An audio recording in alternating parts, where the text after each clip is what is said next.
안녕하십니까, 태지코인입니다. 오늘은 대부업에 대해서 말씀드려보도록 하겠습니다. 여러분들 대부업을 하고 싶으십니까? 대부업 생각하면은 영화나 뉴스에 나오는 것처럼 악덕 사채업자만 생각이 나십니까? 대부업자들은 돈이 어마어마하게 많다고 생각하십니까?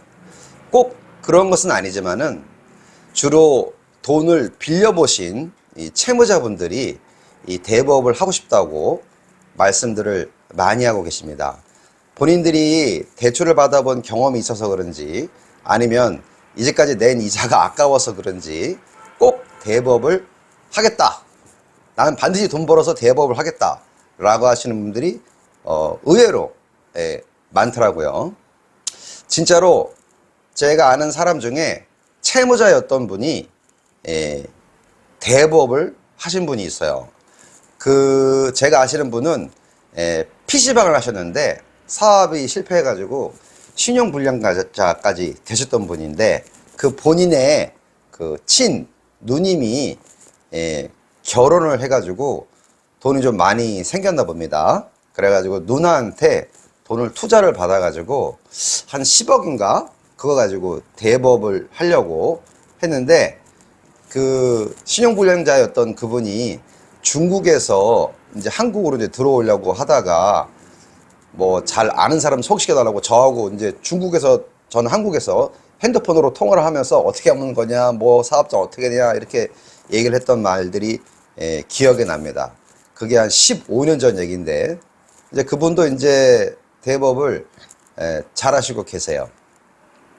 자, 대부업을 하면은 돈을 잘 벌까요? 여러분은 돈 많이 벌 것 같습니까?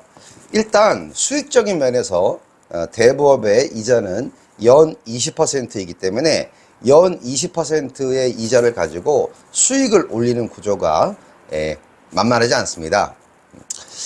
1억을 빌려주면은 한 달에 최대한대로 월 166만 원을 버는 거고 1000만 원을 빌려주면은 16만 6천 원을 버는 거겠죠. 그게 어떤 분한테는 큰 돈이고 어떤 분한테는 뭐 그럴 수도 있는 거죠. 사람에 대한 돈에 대한 가치 평가는 다 틀리니까. 그냥 꽁돈으로 16만 원, 꽁돈으로 160만 원 생기면 뭐 16,000원이라도 좋겠지만은 내가 돈을 빌려줬기 때문에 그것에 대한 안정성 그리고 원금이 상환이 되기까지 어떤 스트레스, 긴장감 이런 것들을 생각하신다면은 그 이자가 많다 적다에 대해서는 여러분들 스스로 한번 생각을 해 보시기로 하고요.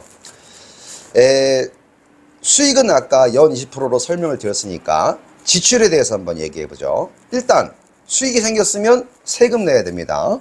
그리고 직원이 뭐 많으면 많고 없으면 없겠지만 일단 직원이 있겠죠. 직원 급여도 나가겠죠. 그리고 어디 길거리에서 할 수가 없으니까 사무실 보증금하고 월세도 내야겠죠. 그 다음에 뭐 가만히 있으면 손님이 그냥 무작정 오는 게 아니고 해야 되니까 홍보비, 광고비가 들어가겠습니다. 그리고 이거를 그냥 장부에 글씨 적어서 할 수가 없으니까 전산 비용이 있습니다. 요즘 금감원에서 법이 굉장히 강화가 돼가지고 남의 신분증, 뭐 주민등록번호 뭐 이런 것들 갖고 있어도 안 돼요. 그래서 항상 폐기해야하기 때문에 파쇄기 또 있어야 되고 컴퓨터를 함부로 들어보지 못하도록 락도 걸어놔야 되고 어떤 금융기관에까지는 아니겠지만 좀 비슷하게라도 이 전산에 대해서 안전망도 갖추고 놓아야 됩니다.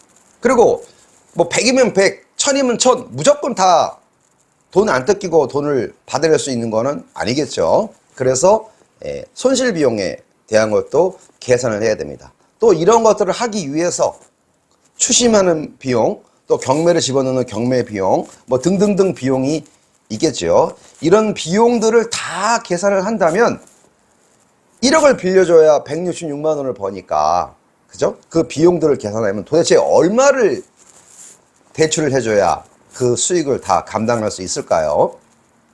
또 예를 들어서 여러분들이 자, 나는 오늘부터 대부업을 하겠다. 시작! 한다고 해서 갑자기 수익이 창출되는 것은 아니죠. 예. 어느 정도 수익이 올라오면 본인들이 영업을 해가지고 그 시간이라는 게 걸리지 않겠습니까? 그게 한 달에 될 수도 있고 1년이 될 수도 있고 뭐 10년이 될 수도 있고 본인이 생각하는 그 수익 뭐 수익은 둘째치고 마이너스가 되지 않고 그 제로 베이스까지 가는데 절대적인 시간이 걸립니다. 그러면 문제는 뭡니까? 문제는 돈을 어떻게 굴리느냐가 이제 문제겠죠. 뭐 길거리에 있는 지나가는 사람을 이렇게 돈을 빌려줄 수도 없고 나랑 아주 친한 사이라고 돈을 빌릴 수도 없고 얼굴이 이쁘고 잘생겼다고 돈을 빌릴 수도 없고 그렇죠? 아무나한테나 돈을 빌려주면 안 되지 않겠습니까? 그런데 이것도 경험담인데 제가 아시는 분 중에 이름은 거명하지 않겠지만은 회계사분이 계셨어요. 여러분도 아시다시피 회계사 하려면 공부 어마무시하게 해야 되죠. 국가고시니까. 그리고 좋은 대학교도 나왔는데 그 회계사 하신 분이 어쩌다가 뭐 대법을 하시게 됐는데 그분이 망했어요. 왜 망했냐? 이제 회사를 차려놓고 이제 하다 보니까 아주 친한 사람이 이제 대출 받으러 온 거죠. 그러니까 대출 받으러 왔는데 돈이 빨리 필요하다니까 서류도 다 쓰고 해야 되는데 인감증명서도 첨부하고 인감도장도 찍어야 되는데 그 자기 친구가 급하다고 하니까 서류만 쓰고 인감도장은 찍지 않고 대출을 해줬어요. 그런데 그 분의 직원분이 사장님 이러시면 안 됩니다. 이거 아무리 친한 분이라도 서류에 다 도장을 받고 하셔야 됩니다. 그렇게 얘기를 했는데 째려보면서 너 나가. 그래서 잘라버리는 본인이 잘 안다 이거죠. 그래서 잘라버리는 그게 몇 개 돼요. 그래가지고 돈을 뜯긴 그런 회계사분이 계십니다. 네. 뭐랄까 웃기지도 않는 우픈 얘기지만 현실이에요. 자, 그래서 돈을 굴려봐야 되는데 만약에 시작하시고 싶은 분이 있다면 저는 먼저 신용대출을 해보라고 권유해 드립니다. 아니 담보대출도 불안해 죽겠는데 어떻게 신용대출을 하라고 권유하는가? 대출의 기본은 신용대출입니다. 이 신용대출을 하다 보면 그 사람에 대한 정보 분석, 또 신용 확인, 또 필요한 서류 징구, 또 연체되었을 때 추심할 수 있는 방법, 법률적인 것을 방법을 모색하는 그런 본인 나름대로의 심사 기준이 생깁니다. 자꾸 서류를 보다 보면 뭐 등본이든 초본이든 인감이든 뭐 신분증이든 뭐든 간에 자꾸 사람하고 대면을 하면은 본인만의 뭐랄죠? 자기 기준이 생겨요. 사실 말해서 사람 볼 줄 아는 눈, 서류 볼 줄 아는 눈이 생깁니다. 그래서 신용대출이 기본이기 때문에 뭐 100만원이든 200만원이든 일단 신용대출 한번 해봐 주시죠. 그래서 돈이 뜯기거나 연체가 됐을 때 어떻게 이걸 처리할 수 있는가. 그것도 경험이기 때문에 일단은 만약에 대출업을 하신다면은 신용대출 먼저 해봐라. 그런데 사람들은 안 하죠. 왜? 불안하니까. 그래서 주거나 사나 뭐 담보대출이죠. 자, 신용대출을 이렇게 해봤다면은 이제는 담보대출을 해보시는 거죠. 담보대출을 하다 보면 자연스럽게 아시게 되는 게 부동산에 대한 가치, 또 그 가치 평가에 대한 것, 또 경매에 대한 것, 추심에 대한 것, 부동산의 현황, 시장 이런 것들을 자연스럽게 알 수가 있습니다. 공부를 하기 싫어도 공부가 되죠. 직업이니까. 내가 알고 싶지 않아도 알려지죠. 주변 사람들 얘기해 주니까. 그만큼 풍부한 경험이 생깁니다. 자, 그러면 이 신용대출과 담보대출 이런 것들을 이렇게 경험한 후에는 뭘 해야 하는가 하면은 본인이 잘 아는 분야, 본인이 잘 할 수 있는 업계에 관련된 대출하는 방법이 있습니다. 왜 지금 이런 얘기를 하냐? 아까 많이 말씀드렸다시피 연 20%에 대한 것을 가지고 수익률 얘기가 만만치가 않고 여러분들이 돈이 많으면 좋겠지만 뭐 10억, 100억 이렇게 많으면 좋겠지만 그런 분들이 뭐 많지 않지 않습니까? 그러니까 얼마 안 되는 돈을 가지고 자연스럽게 좋게 대출하려고 하다 보면 아무래도 그 업계에 있었던 그 경험을 가지고 대출을 하는 것이 가장 현실적이다 라고 말씀을 드리고 싶습니다. 예를 들어서 제가 몇 가지만 소개할게요. 제가 아는 분 중에 한 분이 무역회사에 근무하셨는데 그 무역을 하다 보면 관세사 이런 게 있지 않습니까? 우리나라가 외국에 물건을 수출을 한다든지 아니면 수입을 한다든지 그런 걸 통과하는 업무가 있는데 그 무역과 관세사 업무를 다 잘 아시는 분이 이 물건이 우리나라에 도착하면 화물칸에 있는데 그거를 받기 위해서 돈이 필요하신 분들이 있어요. 그래서 그 관세사를 통해서 대출을 하는 분들이 나름 있습니다. 그쪽 업계에. 그만큼 그 분야를 잘 알기 때문에 그렇죠. 또 마찬가지로 어떤 여성 사업가 분이 계신데 원래 직업이 뭐죠? 인터넷 쇼핑몰에서 옷을 팔았대요. 근데 이게 팔면은 오늘 팔면은 결제 들어오는 게 보름 있다 들어오고 뭐 한 달 뒤에 들어오고 그러다 보니까 결제가 바로바로 안 되지 않습니까? 뭐 예를 들어서 우리가 쉽게 얘기해서 우리가 커피 자판기에 돈 집어넣으면 커피 나오잖아요. 바로바로 현금이 나오잖아요. 뭐 짜장면 시키면 돈 바로 주면 바로바로 현금이 나오잖아요. 근데 인터넷 쇼핑몰에서 판매하다 보니까 판매는 했는데 돈이 나오는 주기가 보름 이상 걸리다 보니까 자금 회전도 좀 안 되고 그래서 사업을 그때 당시에 실패하셨다고 합니다. 그러면 실패했으면 거기서 다 끝나지 않고 이 여자분은 왜 이런 고객들, 다시 한번 해서 본인 같은 자영업자들한테 대출을 해줄 수가 없을까를 생각을 하시면서 인터넷 홈쇼핑 내지 쇼핑몰, 다시 말해서 피지사하고 연결되어 있는 그런 자영업자들한테 대출을 해주기 시작했습니다. 그래서 그걸 자꾸 전산화를 만들고 시스템화를 하고 직원을 뽑고 그래서 지금은 하남에 자기 건물도 사고 땡땡은행에서 뭐 100억씩 200억씩 투자도 받고 지금은 중견기업이 되신 여자분이 계세요. 그 여자분은 저하고 20년 전에 호프집에서 맥주 한잔 먹었던 분인데 지금은 저보다 훨씬 더 잘 나가십니다. 또 다른 거를 말씀을 드리면 중고 자동차 판매하시는 영업사원이 있었는데 우리 중고 자동차 사면은 뭐 현금으로 살 수도 있지만 할부로도 살 수 있지 않습니까? 그래서 캐피탈, 중고 자동차를 판매하면서 캐피탈을 껴가지고 영업하시는 분이 있어요. 또 그래서 그렇게 수익을 내고 있습니다. 왜 이런 말씀을 드리냐면은 대법을 하면은 돈이 당연히 많으면 좋겠지만 돈이 무슨 콩나물에 물 주면 쑥쑥 일어나는 것처럼 계속해서 돈이 나올 수가 없기 때문에 어떤 대출 분야에 전문화를 가지고 있다면 그 대부업과 본인이 알고 있는 그 업계의 전문화를 가지고 있다면은 작은 자본으로도 이길 수가 있고 다른 타사하고도 경쟁해서 생존할 수 있기 때문입니다. 무작정 담보대출만 하면은 뭐 부동산도 콩나물 하듯이 계속 자라는 게 아니잖아요. 그래서 그 대부업과 전문 분야를 접목시키면 경쟁력이 있고 생존할 수 있다라고 말씀드리고 싶습니다. 그렇지만 대부업을 반드시 해서는 안 될 분이 있습니다. 당연한 이야기지만 어떤 분일까요?